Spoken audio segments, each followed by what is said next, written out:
اللہ رب العزت نے اپنے بندوں پر جو بے شمار احسانات کیے ہیں، ان میں سے ایک احسان یہ ہے کہ اللہ اپنے بندوں کو بار بار توبہ کا، اصلاح کا، پلٹ آنے کا، سمجھ جانے کا موقع عطا فرماتا ہے، اور یہ ساری زندگی چلتا ہے۔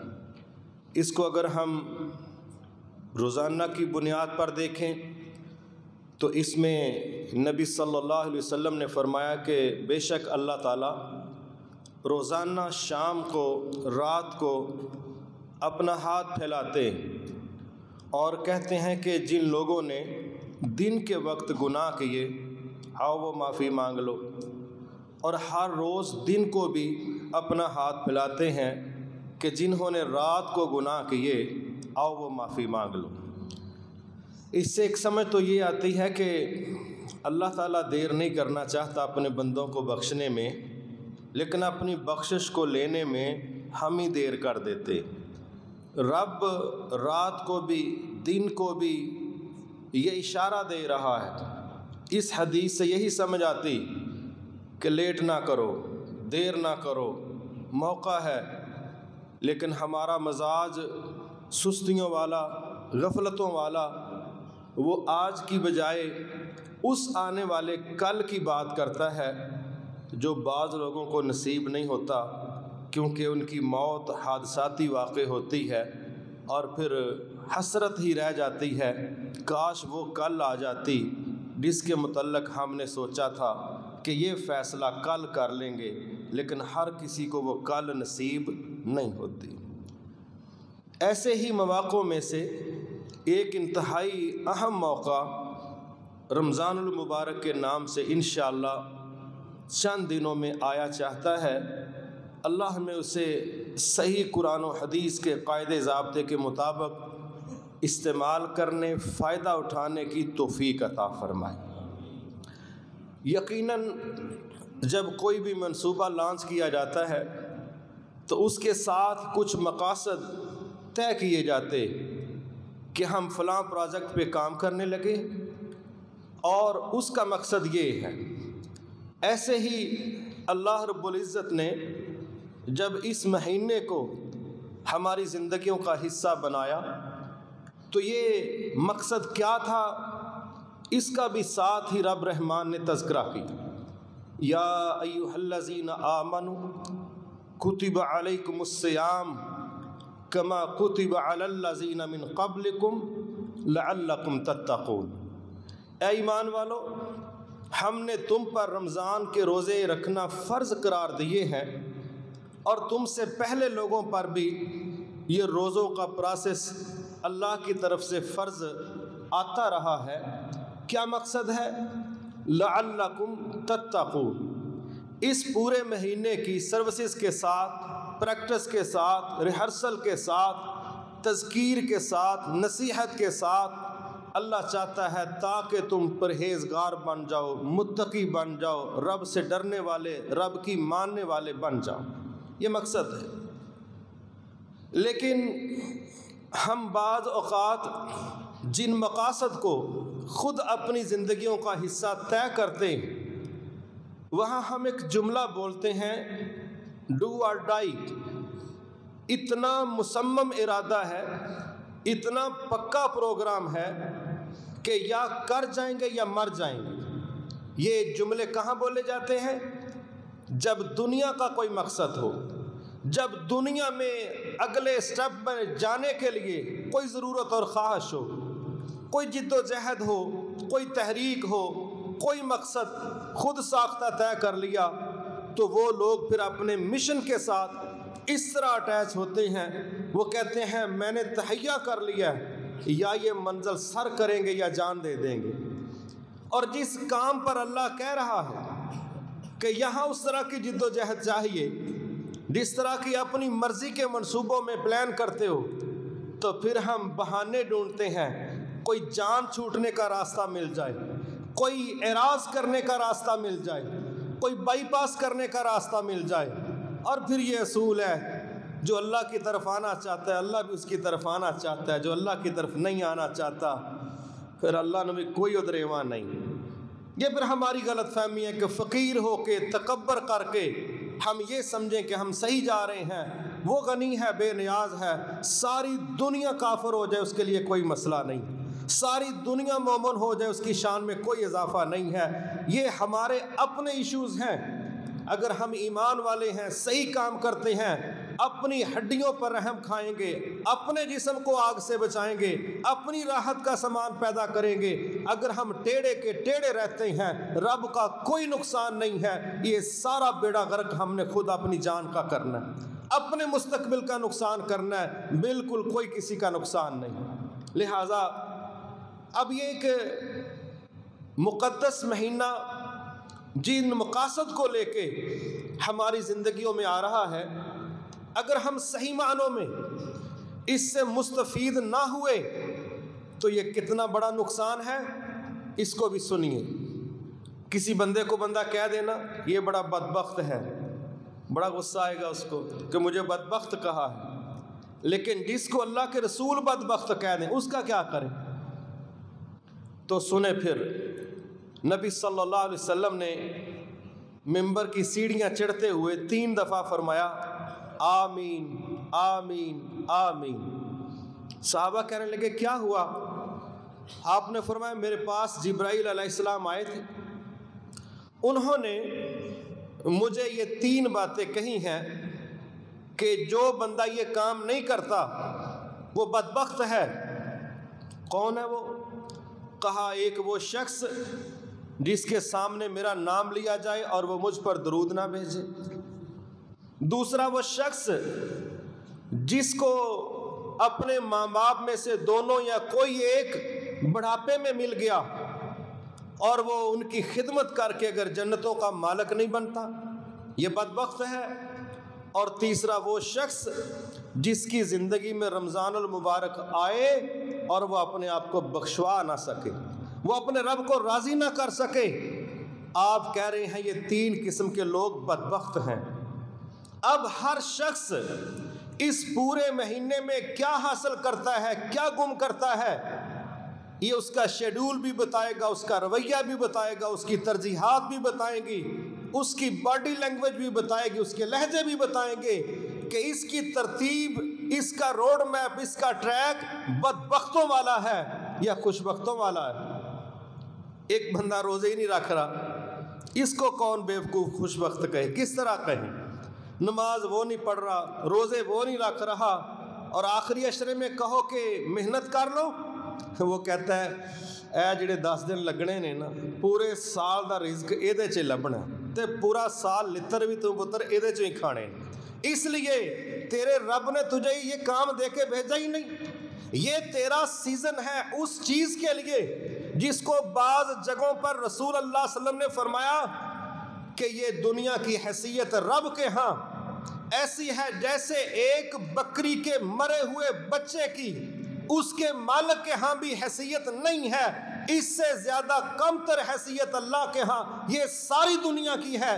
تو نے تو وہ چند راتیں لگانی ہیں، یہ جی چاند رات ہے، چاند بھی اسی دن نکلتے ہیں راتوں کو، راتیں بھی اسی وقت منائی جاتی ہیں۔ جو راتیں ہمارا رب بنانا چاہتا ہے، نہ ان چاند کو دیکھ کے اپنے شیڈول بنائے جاتے ہیں، نہ چاند مسجدوں میں چڑھائے جاتے ہیں، نہ اپنا رخ ان کی طرف کیا جاتا ہے۔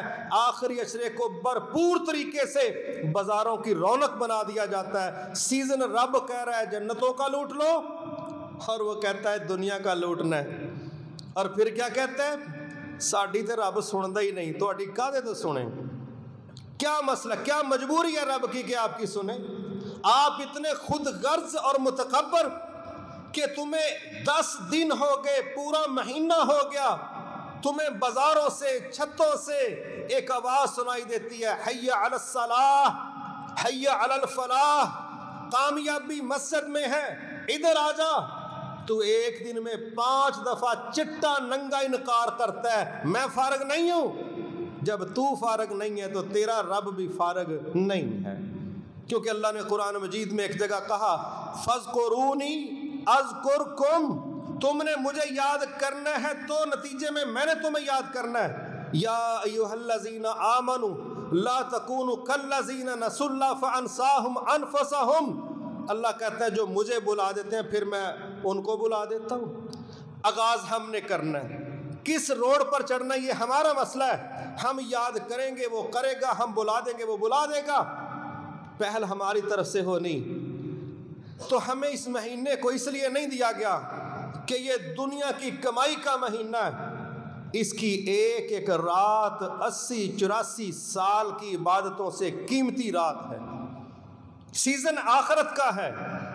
لیکن ہم چاند رات کے نام پر بازاروں کی رونق, کچھ ڈسکاؤنٹ لینے والیاں, کچھ ڈسکاؤنٹ دینے والے, بجائے اس کے کہ ہم جنتوں کے سودے کریں ہم بازاروں میں جہنم کے سودے کر رہے ہوتے ہیں. اور خوش کس پر ہیں؟ اگلے دن ایسی ایسی ہستیاں ملتی ہیں 9, 10, 11 بجے اٹھتے ہیں. تسی دی نماز نہیں پڑھی, بس راتی پھر میں ذرا تقریباً 4 بجے فارغ ہویا تے گاہ کی بڑے سن, میں چلو کڑی ٹھہر کے اٹھنے ہیں, کیڑا فرضی نماز ہے. سبحان اللہ, فرض تے جی میں تو لین چلائیاں نے ساریاں, اے جڑی تیری اج عید دی رہ گئی. بدبخت, نیکی سے خالی, توفیق سے محروم, اور سمجھ رہا کہ میں نے نیند پوری کی ہے. اور گدے نیند پوری نہیں کی تو نے, تجھے تیرے رب نے توفیق ہی نہیں دی, موقع ہی نہیں دیا. اور وہ جنہوں نے راتوں کے قیام کیے, دن کے صیام رکھے, رب ان کو کہتا آؤ آج تمہاری عید ہے, آج شیطان روزہ رکھے گا, تم نے نہیں رکھنا. آج گھر سے نکلتے وقت کچھ کھا کے نکلو اور سجدہ شکر ادا کرو اس رب کا جس نے پورا مہینہ تمہیں تلاوت میں مصروف رکھا, روزے کی توفیق دی, راتوں کو قیام کا موقع دیا, صدقہ خیرات کی توفیق دی, زبان آنکھ کان کو کنٹرول کرنے کی توفیق دی. آؤ آج اس کا شکر ادا کرو تاکہ اگلا رمضان بھی تمہارا اسی طرح کیش ہو جائے. لئن شکرتم لازیدنکم, شکر ادا کرو اور مواقع اور نعمتیں لے لو. تو یہ کب چلے گا؟ جب شیڈیول رب والا ہوگا, اور جب شیڈیول دوسرا ہوگا پھر توفیق سلب کر لی جاتی, چھین لی جاتی. منافقین نے غزوہ تبوک کا موقع تھا, بڑے بڑے ماہرین اور سمجھدار بنتے ہیں یہ لوگ, ہمیں یاد رکھنا چاہیے. ہم ایک جملہ بولتے ہیں, وما توفیقی الا باللہ لا حول ولا قوت الا باللہ. یہ عقیدہ ہے کہ اگر ہم کوئی اچھا کام کریں گے تو اس کی توفیق سے کریں گے, اگر ہم کسی برے کام سے محفوظ ہوتے ہیں تو رب کی رحمت سے ہوتے ہیں. یہ رحمتیں, یہ توفیقیں کن کو ملتی ہیں؟ جو اس کی طرف چلتے ہیں, بڑھتے ہیں. اللہ اکبر. تبوک کا موقع ہے, آپ نے فرمایا تیاری کرو. تیاری ہو رہی ہے, 3 صحابہ سے سستی ہوئی, انہوں نے اپنی غلطی کا اعتراف کیا, نبی کے سامنے معذرت پیش کی, اللہ کے سامنے معافیاں مانگی. تقریباً 50 دن کے پروسیس کے بعد اللہ نے ان کو معاف کر دی. ایک طبقہ منافقین کا تھا, جب جانا تھا تو بہانے پیدا کر کے چھٹیاں مانگ رہے تھے, ہمارا یہ مسئلہ, ہمارا یہ مسئلہ. اور جب مسلمان فاتح ہو کے واپس آ گئے, اب سمجھ نہ آئے کہ بہانہ کیا پیش کریں. اب کیا کہنے لگے, بھئی ہمارا ارادہ پکا تھا, نیت ہماری بڑی پکی تھی, بس اچانک یہ مسئلہ بنا, وہ بنا, فلاں بنا. ہوشیاری چلا کے, لیکن جو دلوں کی جانتا ہے اس کو کون دھوکہ دے سکتا ہے. تو اللہ تعالیٰ نے وہاں ایک قاعدہ بیان کیا. اللہ نے فرمایا وَلَوْ أَرَادَ الْخُرُوجِ لَعَدُّ لَهُ عُدَّةً. اے نبی صلی اللہ علیہ وسلم, اگر ان کا ارادہ جہاد کے سفر کو اختیار کرنے کا ہوتا, کم از کم تیاری تو کرتے. کوئی تیر سیدھا کرتے, کوئی تلوار تیز کرتے, کوئی نیزہ سیٹ کرتے, کوئی گھوڑے کو ٹھیک کرتے. تیاریوں سے پتہ چلتا ہے. آپ اپنے کسی دوست کے پاس جائیں, کوئی اس کا پروگرام نہ ہو, صرف وہ اچھے طریقے سے تیار ہوا بیٹھا ہے, آپ بغیر پوچھے کیا کہتے ہیں, کدھر دیاں تیاریاں نے, یہ اس کی باڈی لینگویج ہے, وہ نہیں بولا ابھی. آپ اس کی تیاری دیکھ کے خود کہہ رہے ہیں کہیں جانا چاہتا ہے. اور جو بندہ نشیوں کی طرح بیٹھا ہو حالانکہ اس نے کہیں جانا ہے, تو آپ کیا کہتے ہیں, لگتا تیری صلاح کوئی نہیں, تو کہنے بیٹھا, جانا نہیں. ہم اس کی تیاری کا کرنا نہ کرنا اس سے اسیس کرتے ہیں کہ اس کا پروگرام کیا ہے۔ ہمارے رب نے بھی کہا وَلَوْ أَرَادُ الْخُرُوجَ لَعَدُّوا لَهُ عُدَّةً، باتیں نہ کرو، اگر تمہارا جہاد میں نکلنے کا ارادہ ہوتا تو کوئی تیاری تو کرتے۔ پھر آگے اللہ نے اصل بات بتا دی، فرمایا وَلَكِنْ كَرِهَ اللَّهُمْ بِعَاصَاهُمْ فَثَبَّتَهُمْ وَقِيلَ اقْعُدُوا مَعَ الْقَاعِدِينَ۔ اور سنو اندر کی بات، اللہ فرماتے ہیں اصل بات یہ تھی، اتنا عظیم کام، اتنا کمال کا مشن، اس مشن میں جانا تمہارا یہ اللہ کو پسند ہی نہیں تھا، لہٰذا اللہ تعالیٰ نے خود ان کے قدموں کو زمین کے ساتھ چمٹا دیا، کہا جاؤ جہاں عورتیں تمہاری بیٹھی ہیں اپنی عورتوں کے پاس جا کے بیٹھو، یہ تمہارا کام نہیں، ہم یہ کام تم سے نہیں لیں گے۔ اللہ کہتے ہیں یہ ہوشیاری دکھا رہے ہیں کہ ہم بڑی چلاکی سے پیچھے رہے، ہم ان کو بتا رہے ہیں، ہم نے توفیق ہی سلب کر لی، ہم نے کہا ہم نہیں چاہتے کہ تم یہ خیر کے کام کرو۔ تو جو بندہ نیکی سے محروم ہوتا ہے وہ مت سمجھے کہ یہ میری ہوشیاری، چلاکی، بہانہ، ٹیکنیک ہے، نہیں نہیں، رب اس کو توفیق ہی نہیں دیتا، توفیق ہی نہیں دیتا۔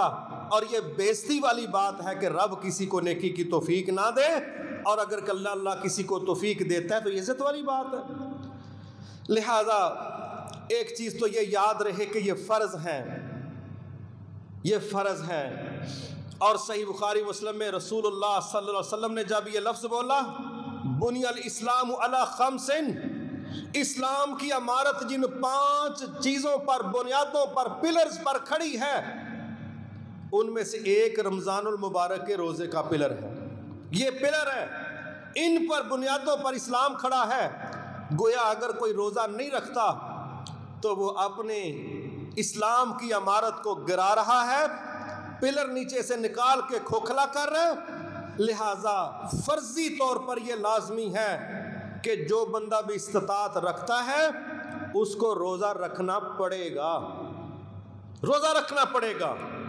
ہاں وہ بیمار ہے، وہ سفر پر ہے، یا ماؤں کے کچھ مسائل ہیں عورتوں کے، وہ الگ بات ہے، لیکن روٹین میں بندہ ٹھیک ہو، تندرست ہو، گھر میں ہے، اپنے نارمل روٹین میں ہے، اور وہ سستی کر کے کہے میں نے نہیں روزہ رکھنا، یہ نہیں چلے گا، یہ نہیں چلے گا۔ اس لیے یہ فرض ہے اور اس فرض کو پورا کرنا ہے۔ ایک چیز تو یہ، دوسری چیز جو بڑی توجہ طلب ہے، ہمارے ہاں روزے کا ایک بہت بڑا مطلب اکثریت نے جو لیا، سنگل میدے کا روزہ تھا، سنگل، پیٹ میں کچھ نہیں جانا، پیٹ میں اگر ایک تل کا دانہ بھی چلا گیا، چنے کا دانہ چلا گیا، مسور کا دانہ چلا گیا، روزہ ٹوٹ گیا۔ اس پر تو بڑی اویئرنیس ہے، اس پر تو بڑی شدت ہے، اس پر تو بڑی معلومات اور احساس ہے، لیکن وہ چیزیں جو روزے کو جڑ سے اکھاڑ دیتی ہیں ان کا ہمارے ہاں ڈبیٹ میں مضمون ہی نہیں آتا، ان پر ہماری گفتگو ہوتی نہیں۔ وہ کیا ہے اس کو بھی سمجھنا چاہیے۔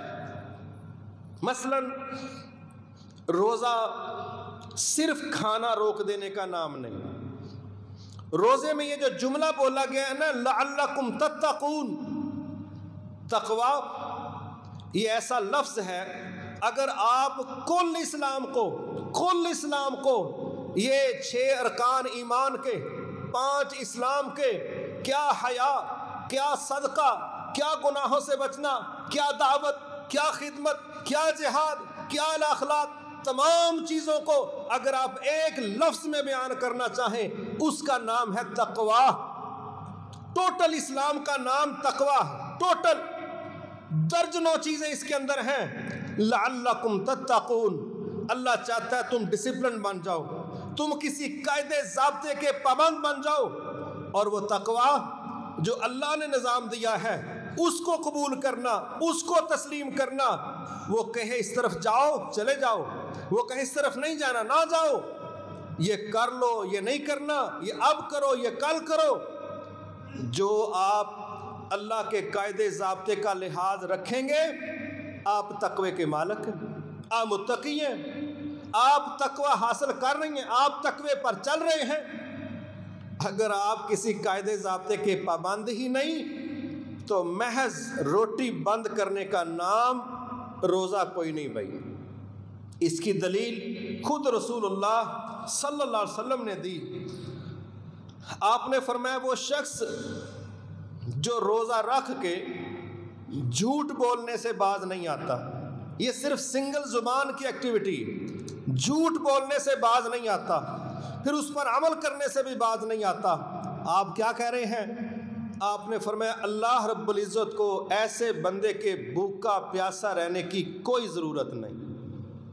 بڑی صاف سی بات، اس بندے کی بھوک اور پیاس جس نے جھوٹ بولنا ہے، جس نے جھوٹ پر عمل کرنا ہے، جھوٹے وعدے کرنے ہیں، جھوٹی گفتگو کرنی ہے، اللہ کے نبی کہہ رہے ہیں اس بندے کے بھوک اور پیاس کا رب پر کوئی اثر نہیں ہے، رب کے ہاں کوئی نتیجہ نہیں ہے، کیونکہ صرف روٹی روکنا کمال نہیں تھا، پوری باڈی کو کنٹرول کرنا اصل ہے، پوری باڈی کو۔ پھر ہم آگے دیکھتے ہیں، آپ کہہ رہے ہیں کہ اگر کوئی آپ کے ساتھ جھگڑا کرتا ہے تو اینٹ کا جواب پتھر سے دینا ہے؟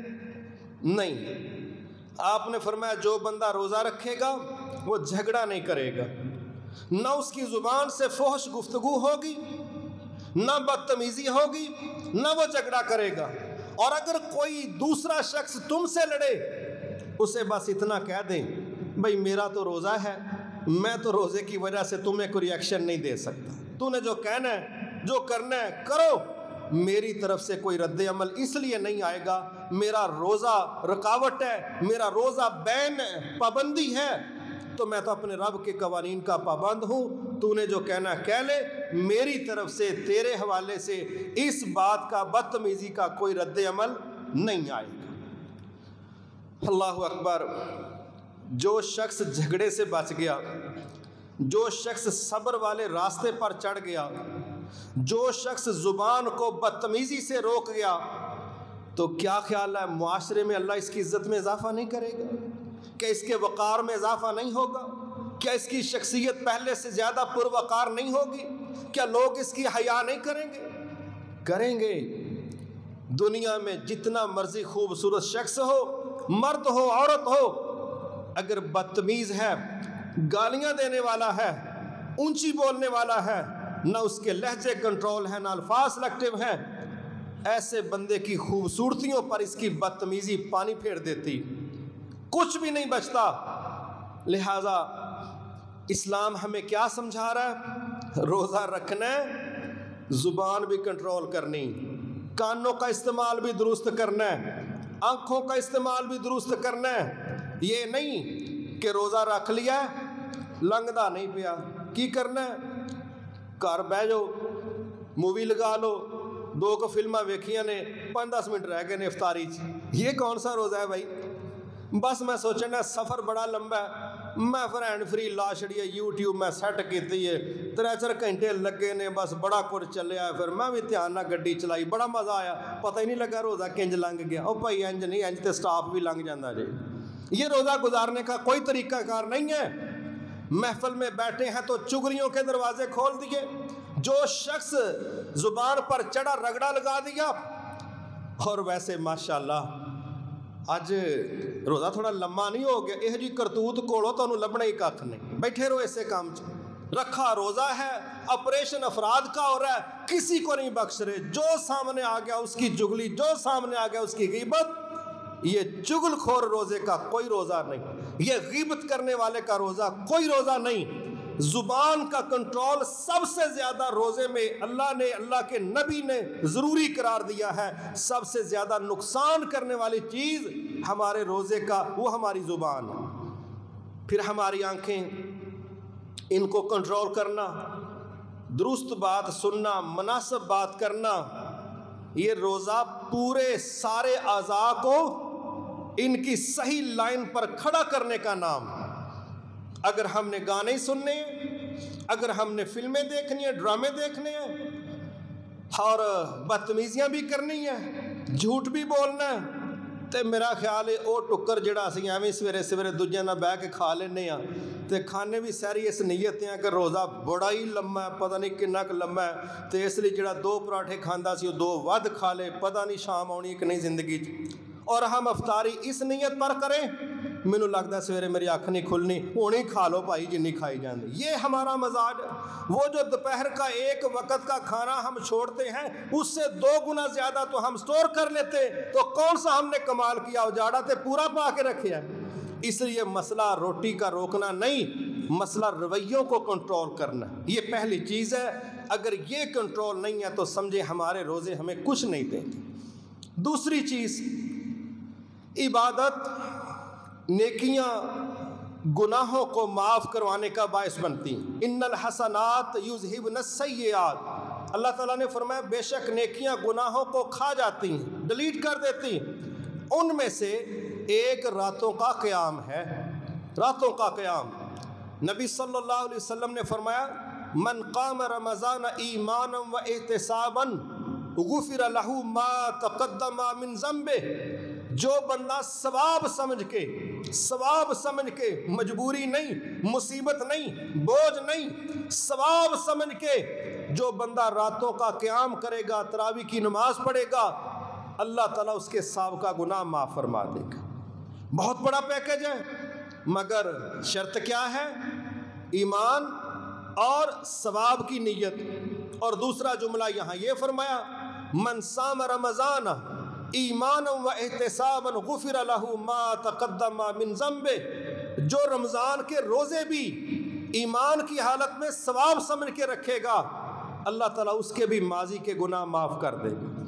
ہماری ضرورت ہے کہ ہمارا رب ہمیں معاف کر دے، لیکن معافی لینے کے لیے کچھ اسباب ہیں، ان اسباب میں سے اعمال ہیں، ان میں سے ایک روزہ ہے، دوسرا راتوں کا قیام۔ یہ دونوں چیزوں کا اہتمام کریں گے تو انشاءاللہ ہمارا رب ہمارے ماضی کے گناہ معاف کر دے گا۔ یہ ہماری سب سے بڑی ضرورت ہے۔ پھر ہم دیکھتے ہیں ہر شخص یہ چاہتا ہے کہ میرے رزق میں اضافہ ہو جائے۔ واللہ ساری زندگی اس چیز کا مشاہدہ مسلسل کیا جا سکتا ہے کہ جتنا رزق ہم پورے 11 مہینوں میں کھاتے، کیا ہر گھر میں حتیٰ کہ مانگنے والوں کے گھر میں، کیا 11 مہینوں کے مقابلے میں سب سے زیادہ نعمتیں رمضان میں ہوتی ہیں کہ نہیں ہوتی؟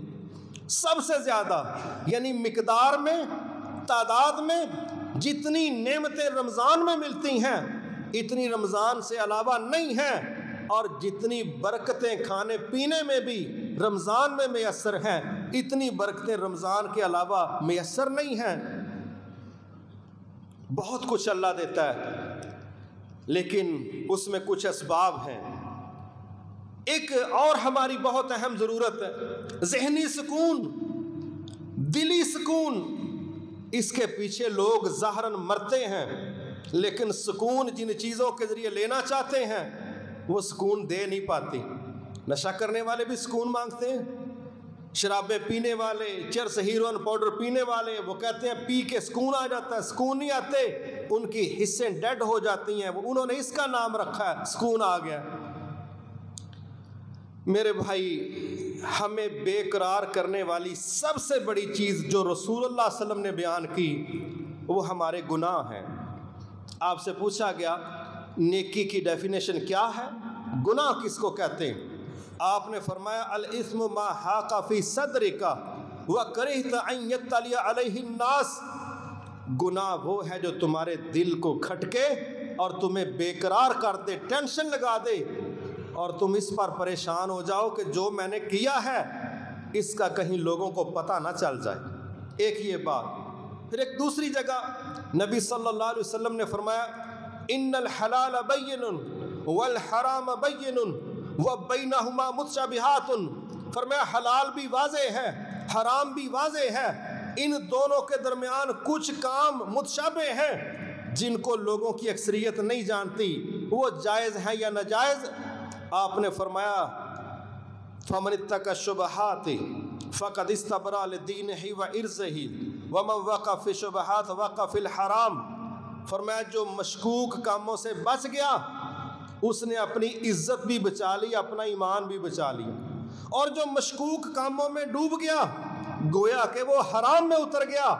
روزہ رکھ کے بندہ جب گناہوں سے بچتا ہے اس کی عزت بھی بچتی ہے، ایمان بھی بچتا ہے، اور اللہ تعالیٰ اس کو بے قراریوں سے بھی بچاتا ہے، بے سکونیوں سے بھی بچاتا ہے۔ ہم آج مانے کل مانے، ہماری بے عزتیوں کا سب سے بڑا سبب اپنے رب اور رب کے رسول کے سسٹم کی مخالفت کرنا ہے، وہ چھوٹی کریں وہ بڑی کریں۔ جہاں جہاں ہم نے اپنے نبی کی مخالفت کی ہے اکثر وہیں پر ہماری بے عزتی ہوگی، لیکن ہم نام کس کا لگاتے ہیں؟ او دی وجہ نال، اے گل او نہ گاں کڈ دا تے تو کیتی کیوں ہے؟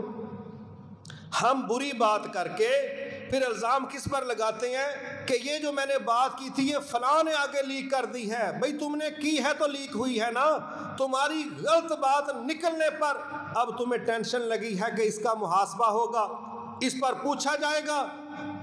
یہاں کوئی نہ بھی پوچھے تو قیامت کو تو پوچھا جائے گا نا۔ باتیں تو بڑا ڈھیلا سا منہ کر کے ہم کر لیتے ہیں اور ادھر ادھر دیکھ کے بڑی کانا پوسی ہو جاتی ہے، اور سمجھتے کیا ہے کہ کسی کو پتہ نہیں چلے گا، یہ میرا ہمراز ہے، یہ میرا جگری یار ہے۔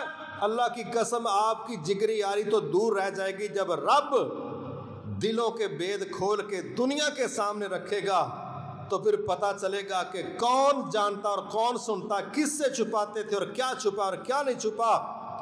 بے عزتیاں ہماری اپنی غلطیوں کی وجہ سے ہوتی، نام ہم دوسروں کے لگاتے، اور اسی پر ہمارے رب نے کہا تھا فَلْيَحْذَرِ الَّذِينَ يُخَالِفُونَ عَنْ أَمْرِهِ أَن تُصِيبَهُمْ فِتْنَةٌ أَوْ يُصِيبَهُمْ عَذَابٌ أَلِيمٌ۔ وہ لوگ جو میرے نبی کے طریقے کی مخالفت کرتے ہیں ان کو ڈرنا چاہیے وہ اس سے باز آ جائیں، ایسا نہ ہو اس مخالفت کی وجہ سے وہ کسی مصیبت میں گرفتار کر لیے جائیں یا ان پر آسمانوں سے کوئی دردناک عذاب نازل ہو جائے۔ لہٰذا جب بھی ہماری بے عزتی ہوئی، جب بھی ہمارا نقصان ہوا، جب بھی ہم نے ٹینشن لی، اکثر اس کی وجہ اپنے نبی کی مخالفت تھی۔ اس کو آج مانے کل مانے، تنہائیوں میں بیٹھ کے سوچیں گے تو پتہ چلے گا اگر ہم نے مخالفت نہیں کی تھی تو وہ اللہ کی طرف سے آزمائش تھی۔ جب اللہ آزمائش ڈالتا ہے تو صبر بھی اللہ ہی دینے والا ہے۔ لہٰذا ہمیں اپنی لائن کو سیدھا رکھنا، اور یہ رمضان المبارک ہماری زندگی کو وہ شیڈیول دے جاتا ہے جس کا پورے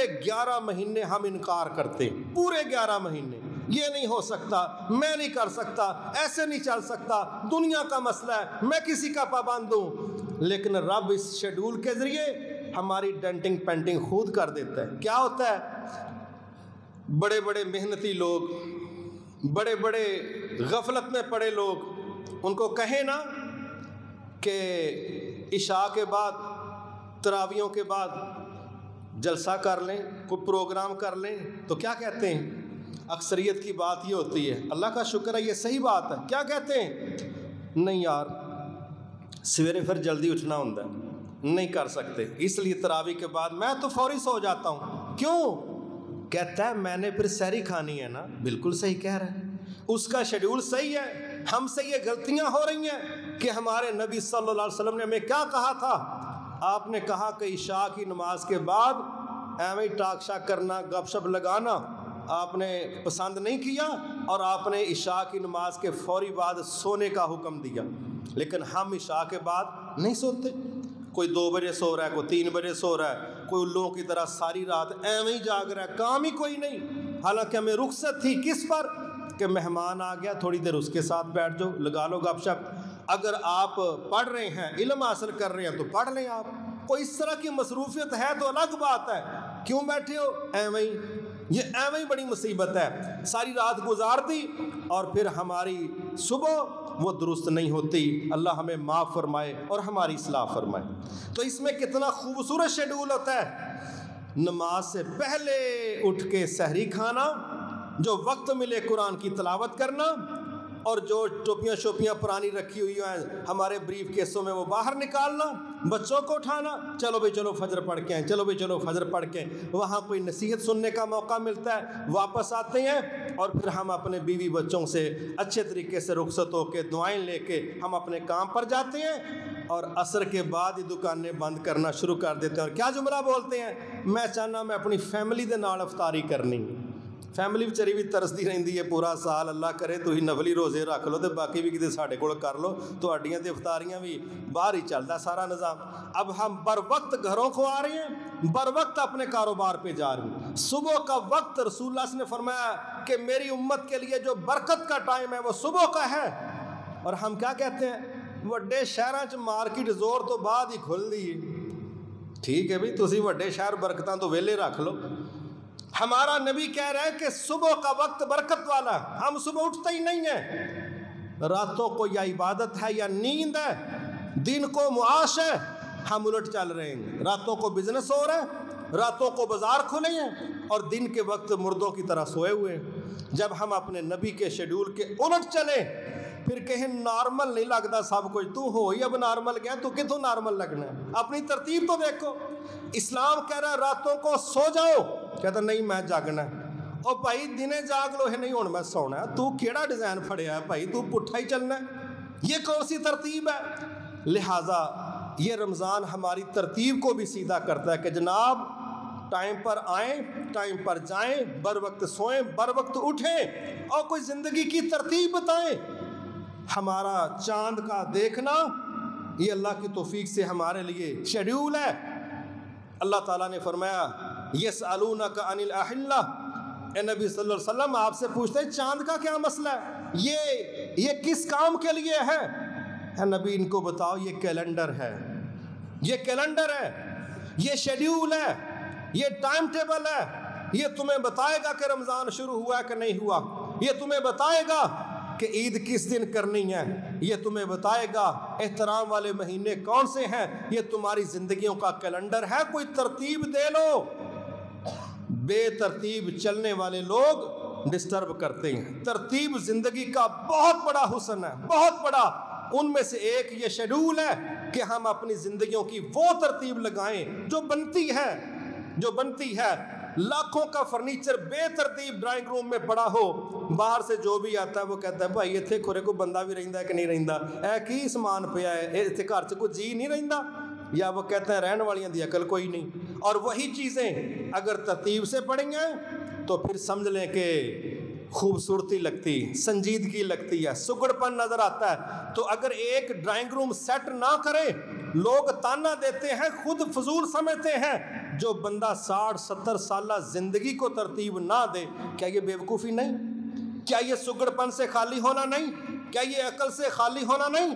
لیکن ہم نے زندگیوں کے پلان نہیں کیے، سنگل پلان کرتے ہیں، روٹی کنج کمانی ہے، بچانی کنج ہے، جمع کنج کرنی، بس یہ ایک دو نقطے ہمارے ہوتے ہیں، اس پر ہماری زندگیاں خرچ ہوتی ہیں۔ تو میرے محترم بھائی، یہ رمضان المبارک ہمارے شیڈیول کی بھی بہترین ترتیب لگاتا ہے، کب آپ نے اٹھنا ہے، کب آپ نے سونا ہے، دن کو مناسب قسم کا کاروبار کریں، مناسب وقت پہ گھر آ جائیں، آپ کا گھر بہترین آپ کے لیے پناہ گاہ ہے، راتوں کو قیام کریں، رب کے سامنے معافیاں مانگیں، دن کو روزہ رکھیں، واللہ جب ہم اللہ کے شیڈیول کو قبول کرتے ہیں ہر فرد اس کی برکتیں وصول کرتا ہے، ہر خاندان اس کی برکتیں وصول کرتا ہے، حتیٰ کہ پورا اسلامی معاشرہ اس کی برکتوں کو وصول کرتا ہے، محسوس کرتا ہے اور مانتا ہے۔ یہ ہماری ضرورت ہے کہ ہم اس رمضان کو اسی پیرائے میں لیں جس میں ہمارے رب نے ہمیں دینا چاہا۔ جب یہ ہماری سیٹنگ بن جائے گی انشاءاللہ عبادت بھی خوب ہوگی، دن کے روزے، راتوں کا قیام، اور طے کریں کہ انشاءاللہ اللہ نہ کرے اگر رات کو کسی دن قیام مسجد میں نہیں بھی کر سکے کوئی مسئلہ نہیں، تو پھر ہم رات پچھلے پہر اٹھ جائیں، اپنے گھر میں ہی اٹھ جائیں، اور ہم اپنے رات کے قیام کو مس نہ کریں، ضرور ہم اس کا اہتمام کریں، انشاءاللہ ہو سکتا ہے۔ جس طرح کہتے ہیں نا practice makes a man perfect, ایک کام بندہ بار بار کرتا ہے نا، مشق کرتا ہے، تو وہ بندے کو تکمیل کی طرف، اسپیشلائزیشن کی طرف لے جاتی ہے۔ تو ہو سکتا ہے اللہ آنے والے وقتوں میں اس کو ہماری زندگی کا ویسے پکا ہی حصہ بنا دے، لیکن شروع کریں گے تو توقع بھی کر لیں۔ تو یہ راتوں کا قیام ہمیں مس نہیں کرنا چاہیے۔ ہمارے ہاں یہ بڑا عجیب سا مزاج ہے بچوں والا، پہلے 3-4 روزے ماشاءاللہ بڑی تیزیاں، پھرتیاں، چستیاں، بڑا کچھ نظر آتا ہے مسجدوں میں بھی، اور جڑا بچارا درمیان والا ہوتا ہے نا اشرا، وہ ہوتے نا سارے کمپرومائز کر دے رہے، مسجد والے بھی آندے نے نہیں ہے 10 دن ہوں ذرا انجی لنگنے نے مسکین جے نا کہ بھئی اتنے ہوں کوئی نہیں کہنے آنا۔ یہ ہمارا مزاج کہ ہم 2-4 پہلے دن جناب تیاری شیاری کر کے آئیں، مسجدوں میں حاضری لگوائی، اس کے بعد کوئی 10 دن غائب، کوئی 15 دن غائب، اب کب آئیں گے؟ انشاءاللہ جی 27ویں نو نیت کیتی ہے، رل جاں گے تواڈے کول بھاویں 2 بجے دعا چ ہی حاضر ہوئیے، آنا کہے مطلب واسطے یہ کیا طریقہ ہے؟ رسول اللہ صلی اللہ علیہ وسلم نے فرمایا اللہ 7 قسم کے لوگوں کو قیامت کو اپنے عرش کا سایہ نصیب فرمائے گا، اللہ ہم سب کو ان میں سے کر دے۔ ان میں سے ایک شخص وہ ہے جس کا دل اللہ کے گھروں کے ساتھ جڑا ہوا ہے، مسجد کے ساتھ جس کا دل اٹکا ہوا ہے، پھنسا ہوا ہے، لگا ہوا ہے، اٹیچ ہے مسجد کے ساتھ، فرمایا اس کو بھی اللہ اپنے عرش کا سایہ نصیب فرمائے گا۔ کچھ نہیں تو کم از کم یہ مہینہ تو ہمارا مسجدوں کے ساتھ ایسے اٹیچ ہونا چاہیے کہ جہاں محبتیں ہوتی ہیں بندے کا وہاں سے کھسکنے کو نکلنے کو دل نہیں کرتا، اور یہ اللہ کے گھر ہیں، اللہ کے گھر مومنوں کے گھر ہیں، یہ عزت والے گھر ہیں، ان سے اپنے آپ کو اٹیچ کرنا اپنی تربیت کا باعث بنے گا، آخرت میں نجات کا باعث بنے گا۔ نبی صلی اللہ علیہ وسلم نے فرمایا جب رمضان آتا ہے تو شیاطین کو جکڑ دیا جاتا ہے، شیاطین کو جکڑ دیا جاتا ہے، قید کر دیا جاتا ہے، جنتوں کے دروازے کھول دیے جاتے ہیں، جہنم کے بند کر دیے جاتے ہیں۔ اب ہمارا کردار بتائے گا کہ جنتوں کی طرف ہم نے جانا کہ نہیں۔ وہ تو دروازے کھول کے ویلکم کر رہے ہیں، باب الریان اس دروازے کا نام ہے جو زیادہ روزے رکھنے والے ہیں، اسپیشل اس طرف سے لوگوں کو بلایا جائے گا۔ ویسے رمضان میں 8 دروازے جنتوں کے کھول کے حدیث میں ہمیں سمجھا دینے کا مطلب ہے کہ جنتوں کے دروازے تو ویلکم کہنے کے لیے کھل کے کھڑے ہیں۔ کیا ہم بھی ان کے گلے ملنا چاہتے ہیں کہ نہیں ملنا چاہتے؟ کیا ہم ان کی طرف جانا چاہتے ہیں کہ نہیں جانا چاہتے؟ وہ تو استقبال کر رہے ہیں۔ جہنم کے بند کرنے کا مطلب ہے جب رب چاہتا ہے کہ تم اس سے بچ جاؤ تو بچ جاؤ، ہمیں کچھ کرنا پڑے گا، صرف دروازے کھول کے بند کر کے سب کچھ نہیں ہوگا، ہمیں خود اپنے حصے کا کام کرنا ہے، اس پر رب کی رحمتیں نازل ہو کے فیصلے ہوں گے۔ اور یہ جو چیز ہے نا شیاطین کا جکڑنا، اللہ رحم فرمائے، جس طرح جن لوگوں کو موبائل فون لگا ہوتا ہے نا نشے کی حد تک، انہوں نے پاور بینک ساتھ رکھے ہوتے ہیں کہ جیسے پتہ نہیں انہوں نے ساری عمر صحراؤں میں کام کرنا یا سمندروں میں کام کرنا یا وہاں ان کے جو ہے نا وہ چارجر ہی نہیں ملیں گے ان کو، تو وہ کہتے ہیں بھائی ڈسکنیکٹ نہیں ہونا، تو بیٹری انی رہ گئی۔ یہ مردود شیطان پورے 11 مہینے بعد لوگوں کی ایسی بیٹری چارج کرتا ہے، جب اس کی گرفتاری کا وقت آتا ہے نا تو وہ پھر کہتا ہے ویخ لئی ہن میں تے تر چلا وا پھسی نوں تے تو ہن پچھوں ایڈا نیک نہ بن جائیں۔ وہ بھی کہتا بھاجی جنہ تو ہم محنت ساڑے تے کر چھڑیے ایڈی چھیتی تے ہی قابو آنے والے نہیں۔ اب رمضان کے اندر بھی بعض لوگوں کا کوئی شیڈیول نہیں بدلتا، نہ رویے بدلتے ہیں، نہ ان کی عادتیں بدلتی ہیں، نہ مزاج بدلتا ہے، نہ عبادتیں بدلتی ہیں، تو پتہ چلتا ہے کہ 11 مہینے ٹھیک ٹھاک رنگ چڑھا، پوری بیٹری فل کر کے گیا ہے، اور یہ بندہ مہینہ کٹ ہی جائے گا، کیونکہ یاری جو انی دیر دی ہے نال تے پھر ہن آج 4 دن نہیں نال تے پھر وہ دی یاری دا خراب تے نہیں کرنا، نقصان تو نہیں کریں گے۔ یہ طریقہ درست نہیں۔ ہمارا رب اس کو جکڑ کے ہمیں موقع دے رہا ہے، جو اس کو کیش کر جائے گا اس سے جان چھوٹ جائے گی۔ ایسا نہ ہو کہ آخری روزہ ہو، ادھر سے چاند نکلے اور ادھر سے وہ کھل کے رہا ہو کے آ جائے، کسی کے چہرے پر داڑھی، ٹھیک ہے، کسی کو مسجد میں، اور پھر اس نے تو کہنا ہی کہنا ہے کہ بھئی ویکھو 4 دن میں اگے پیچھے ہوئے ہیں تے تو سنیا بڑا مسیتے جانا رہا، بڑا افطاریاں کرتا رہا، چوڑا ہو کے بہ رہنا سا۔